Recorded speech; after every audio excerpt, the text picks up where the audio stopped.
Ciao, come stai? Bene. Questi giorni sono molto occupata. Cerco un mini appartamento. Non vorrei vivere ancora con Marta. Sì? Sì! Non mi piacciono il suo cane e la sua ragazza.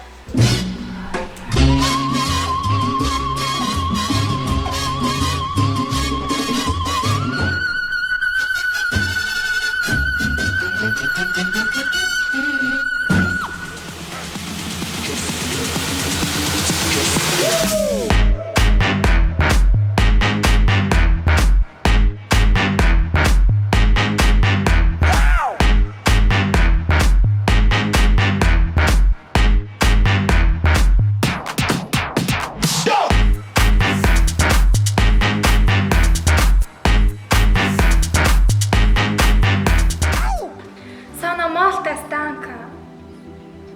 Il cane di Marta è antipatico come la sua ragazza. È meglio vivere da sola.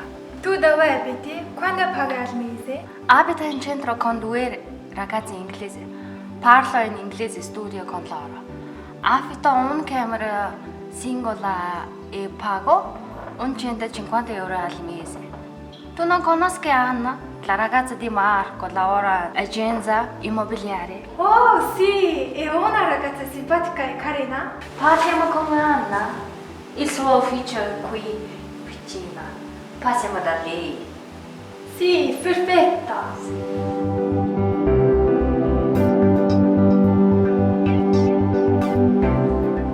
Ciao ragazze!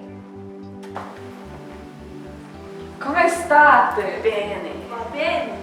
Laura cerca un mini appartamento. Affitto vicino all'università. All'università. Oh, sì, c'è un appartamento in centro. Dove? In Corso Garibaldi, numero 11, a 2 fasi dall'università. Com'è l'appartamento? L'appartamento è proprio bello, è comodo e luminoso. Ah, sì. Vedi le foto? Sì, sì.